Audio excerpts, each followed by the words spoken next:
Well, this is Excel 2016 Module 7, Part 3, Using Range Names, the Apply Names feature. Now, if you did watch Part 2, we did this at the end of Part 2. But I wanted to put this separately because this step does sometimes confuse students on their homework. So we're going to do it again.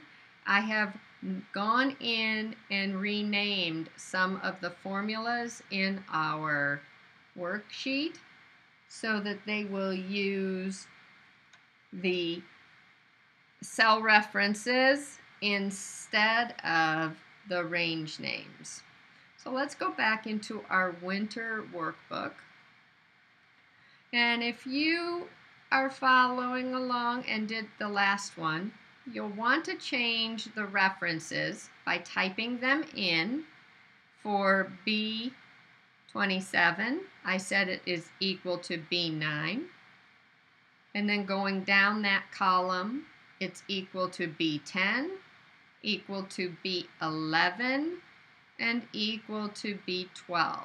So what I have done is I have removed the range names from the formulas and I have put in cell references in their place.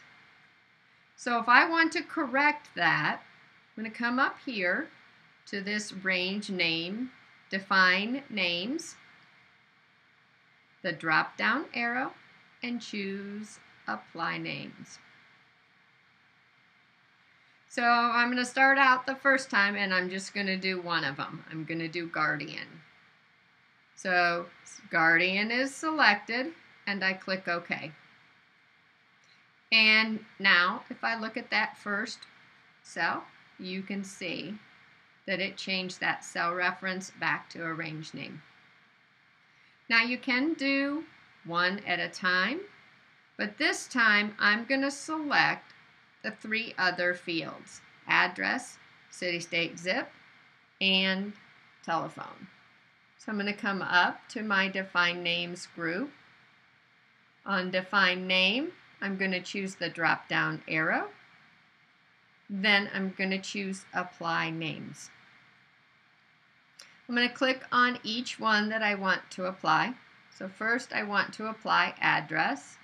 I already did Guardian, so I'm going to uncheck that. I need the city. And then I'm going to scroll down and select telephone. So I have all three fields selected. I click OK. And what you should see is that it fixed all three of them. So if you click on B28, 29, and 30, you can see that it selected them all and replaced them with range names. So again, you're going to go to Define Names, hit the drop-down arrow, choose Apply Names, check every one that you think may have an incorrect reference to a cell instead of by the range name in your formulas. You could even select every single range name and run it as to verify that they were all correct. And then you're going to click OK. So once you have those applied, then you should have range names in all your formulas. So the reason for this is, as a non-Excel user, I can look at that formula and see that I'm referencing the cell called youth name. I don't have to look for, in this case, B4 and figure out what piece of information is in that cell. It tells me by the range name what it is. So it just makes formulas easier to interpret and understand. So we're going to save our work, and if you come back again, we will be looking at data validation, which is a way to ensure that our data entered is valid and hopefully more accurate.